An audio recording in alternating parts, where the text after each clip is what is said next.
Hello everybody, welcome to the Wonky Angle, where I talk about electronic music, both new and old. And today I'm talking about the 6th album from Orbital, the Altogether. So, 5 albums in, and Orbital haven't made a misstep yet.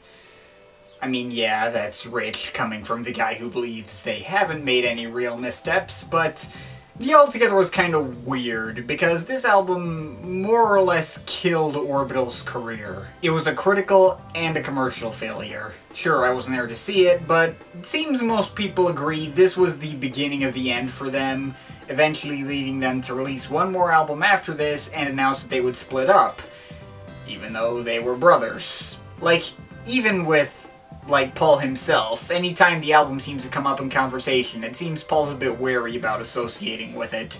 He mentioned on Twitter once that he liked the B-Sides collection that came with the USA version of the album more than the album itself. I remember reading somewhere else, citation needed, that he even considers the album to be a joke, and was kind of originally made as a joke.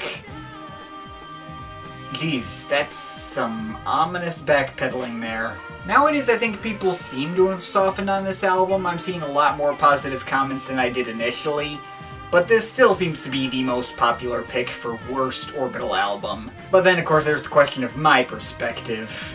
This was also the last Orbital album that I heard, at least before Wonky came out, so the nostalgia factor is not nearly as tied into my enjoyment of the album as some of the other ones. I actually first heard this a little after Snivelization, like my freshman year in high school, I believe. I didn't know about any of the negative feedback. I just knew it was the only Orbital album I've never seen available on iTunes in the US in my lifetime. And to be honest, while the two albums are kind of around the same level now, yeah, initially I actually liked the Altogether a lot more than Snivelization. I love the shit out of it right from the get-go, and still love the shit out of it now, even considering it good enough for a spot on my favorite albums of all time list. Now, I've seen my fair share of criticisms of this album, and I will have to admit I can kinda see where they're coming from.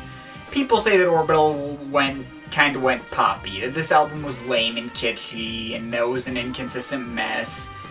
I can see where those people are coming from.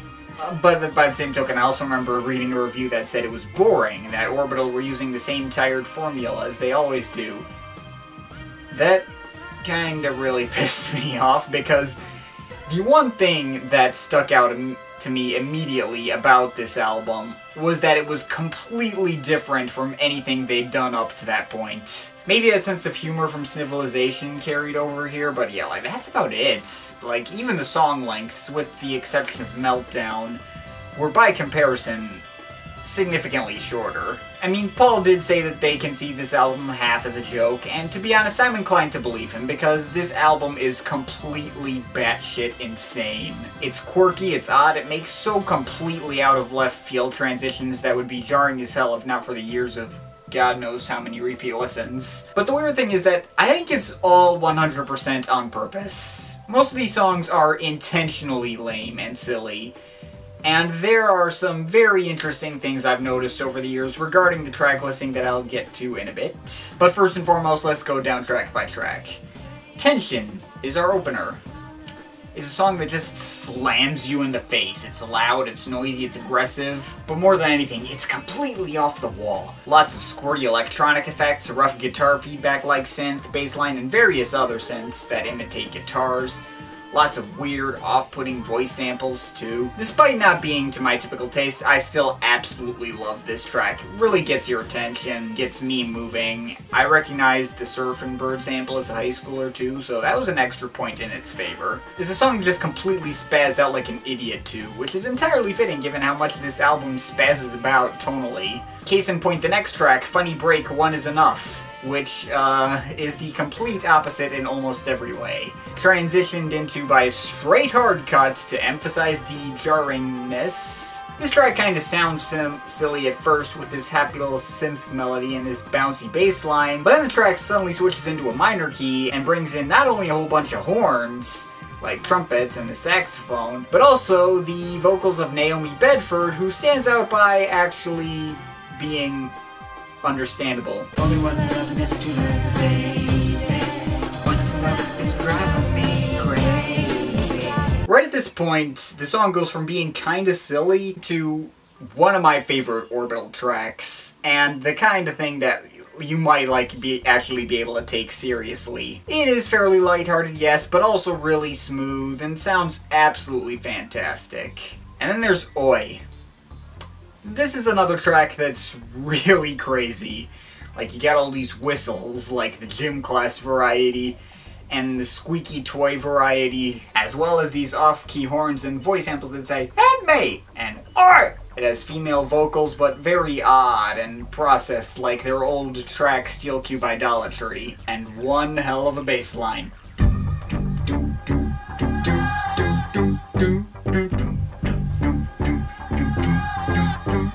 But that contrasts once again with Pay-Per-View, a more chilled out lounge elevator music sort of track. There's kind of a funk bass line and these vocals which sound like Kirsty Hawkshaw pitched down or something, and other very nice sounding synths floating around and creating this very comfortable vibe. I wonder if there's a vaporwave artist out there who sampled this.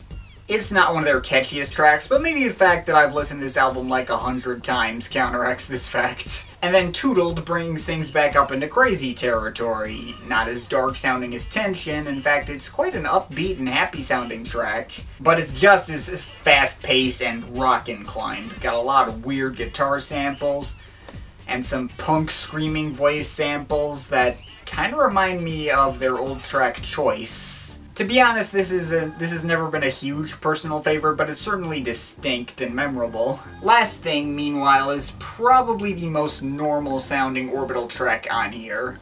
A lot of acid housey synths, mostly in the bass line, but also just kind of all over the place. As well as some uncredited female vocals again. Sounds like the same singer from Pay-Per-View.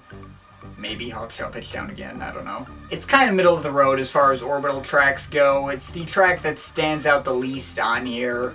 But that's really not saying much. I mean, it's still got like these little flutes here and there to make it stand out, and the offbeat rhythms are still pretty catchy. I mean, it's not too weird, but it's not boring either. And then it's followed by Doctor?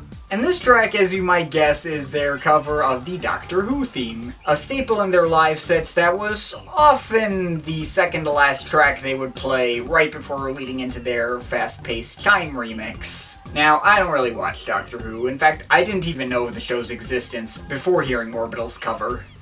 But even as a non-fan, this cover is awesome. It's up-tempo, it's spacey, it's driving, it's dramatic. It's what you would expect out of two rave legends covering the theme song to a science fiction show about a mysterious time-traveling doctor, and fits their style really well. And fittingly enough, the next track, Shadows, starts out with a sample of Tom Baker, saying, "Can't you get us out of here? Can't you get us out of here?" And this track is another more chilled out one, not unlike Pay-Per-View, but as you would guess from the title, it's got an outwardly spooky vibe to it.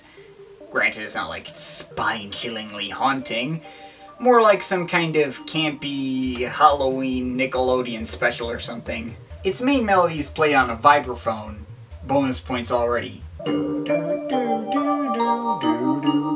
And everything's still got all those quirky acid house synth tones, even if there are these like kind of creepy ghostly choir samples. Well, regardless of how scary I think it is, and that I don't really think it's that scary at all, I still love the way this track sounds. The melodies are great. It's a very nice, like, chill sort of track.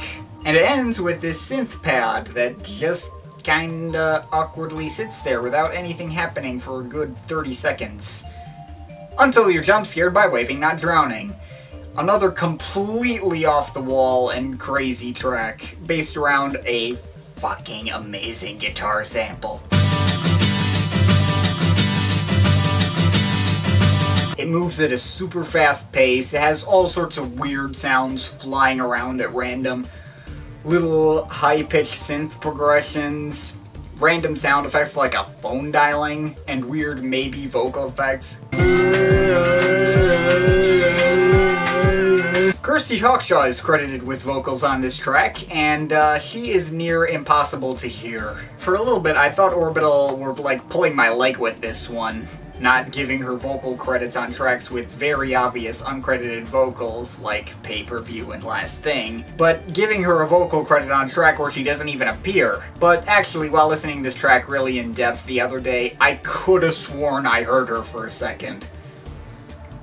No pitch correction or anything, just like a really low volume in the mix, and again, completely drowned in all the random noises, or maybe waving in the random noises.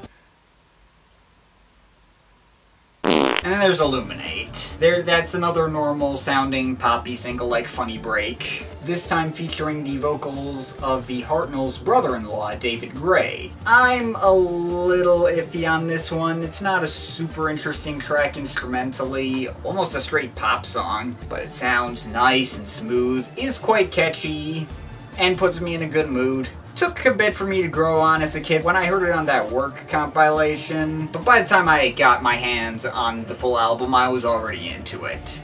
Building a wall inside, wall around my heart, I'm building a wall inside, yeah. Would have been a good place to end this album, but of course we're not going to finish off an album as crazy as the Altogether with a track as normal sounding as Illuminate, are we? Of course not. We finish with easily the craziest track on the whole album, Meltdown. And that's a pretty fitting title for this track, which flies all over the place, has lots of banging and harsh and weird sound effects from phone dial tones and typewriters to air raid sirens and breaking glass. It's got aggressive acoustic drums in some areas and dark and abrasive synths in others, and I'll be honest, for a few years, it was an easy least favorite. I thought the track was not catchy at all, and kind of disappointing for the epic 10-minute closer to the album. Certainly not a traditional ending to an Orbital album. Before this we had Belfast, Halcyon, Attached, Out There Somewhere Part 2 in Style, all very beautiful and melodic pieces. And then here we get the most abrasive and insane track Orbital may have ever made. But I think what turned me around on this track, though, was hearing the 22-minute version. And yes, there is a 22-minute version. I mean, it's basically exactly the same, but I think, like, every measure repeats twice as much, and, like, there's an intro of football riots or something. But the fact that it was dragged out longer allowed me to more easily savor everything that was going on, and it became more memorable. But, weirdly enough, nowadays I've come to prefer this 10-minute version. Its compacted form really accentuates how completely insane and crazy everything is, and I think fits the insane nature of this album. Now that's my thoughts on all the individual tracks. Sounds like it's a total mess already, doesn't it? But not exactly.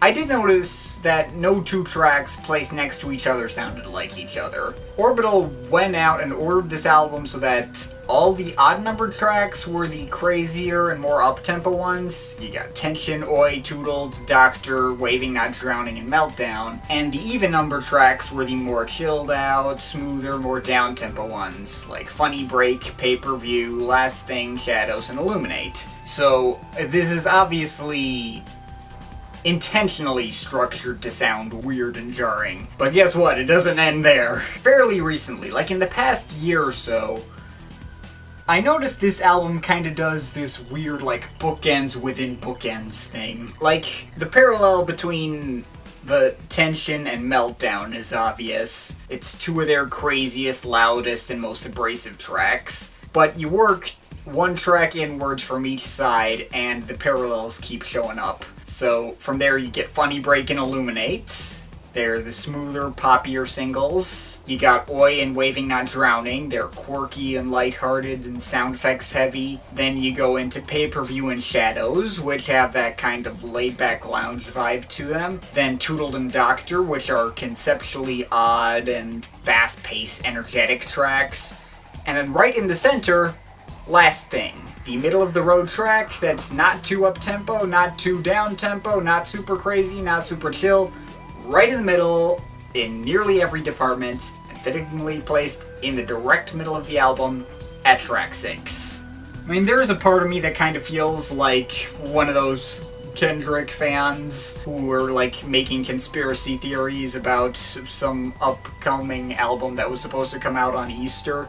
But come on, if this isn't mind-blowing, I don't know what is. The Altogether is literally the only album I know of so far that does this. All these parallels are exactly what leads me to believe this previously overlooked album is secretly genius. I mean, maybe this whole bookends theory is just kind of a crapshoot coincidence. Some of these parallels are a bit of a stretch, but I still hold that Paul and Phil very clearly knew what they were doing on this album. It's crazy and inconsistent, but it's done that way 100% intentionally.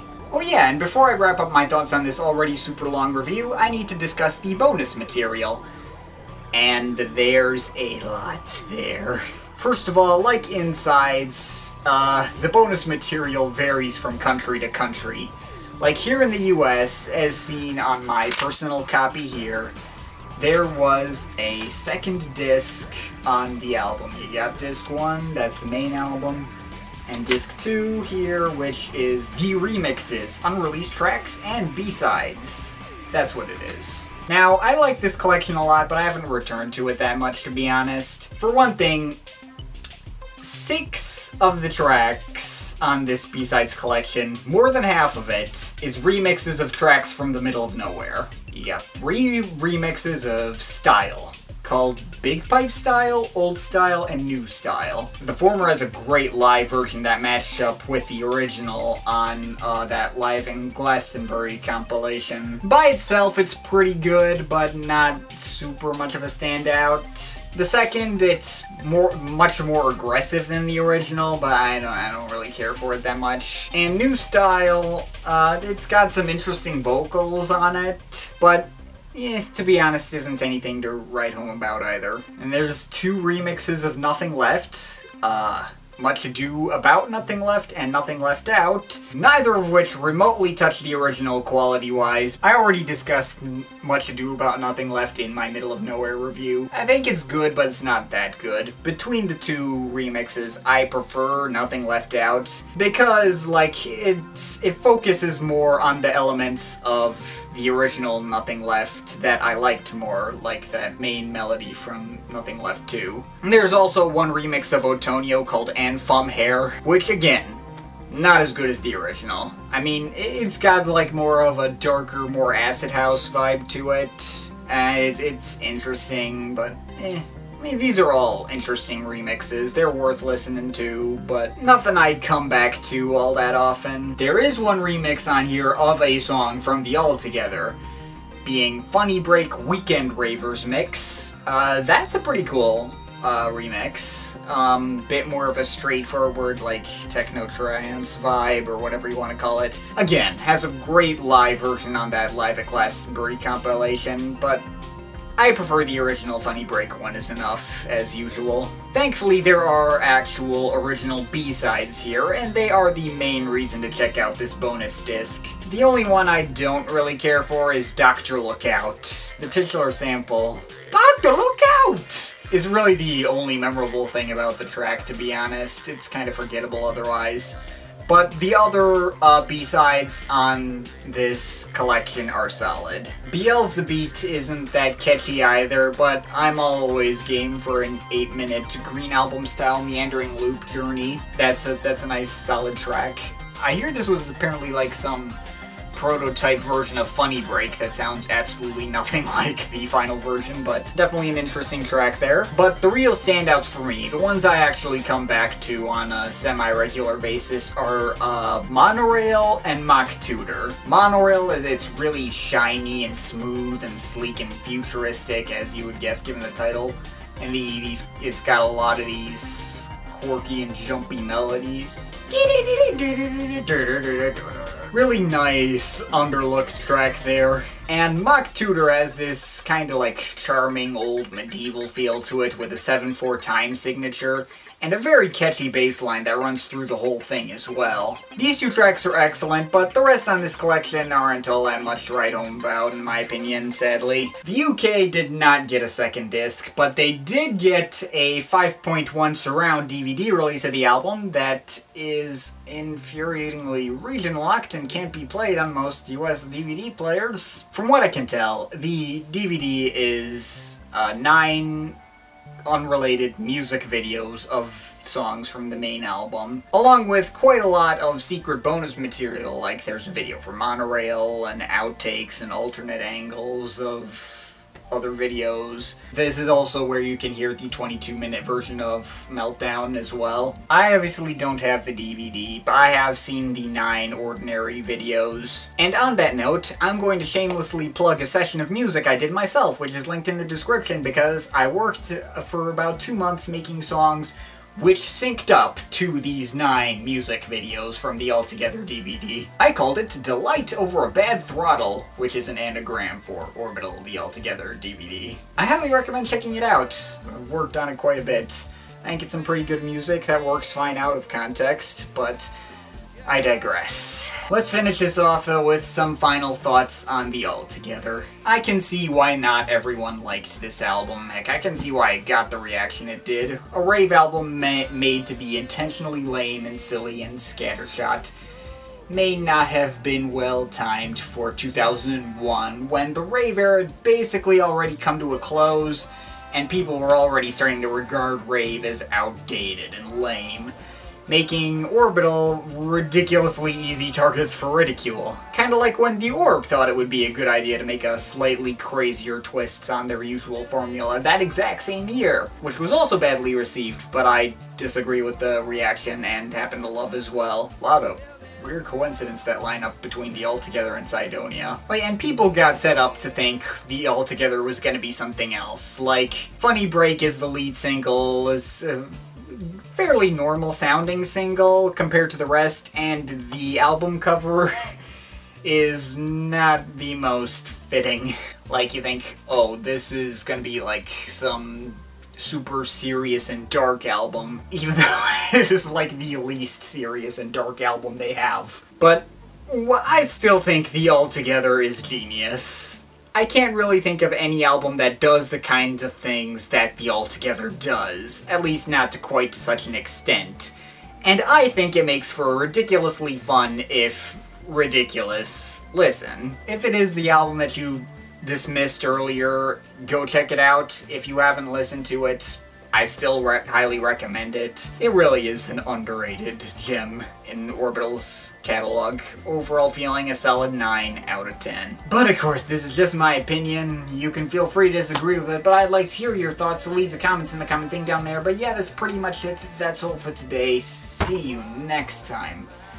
My god, this video's long.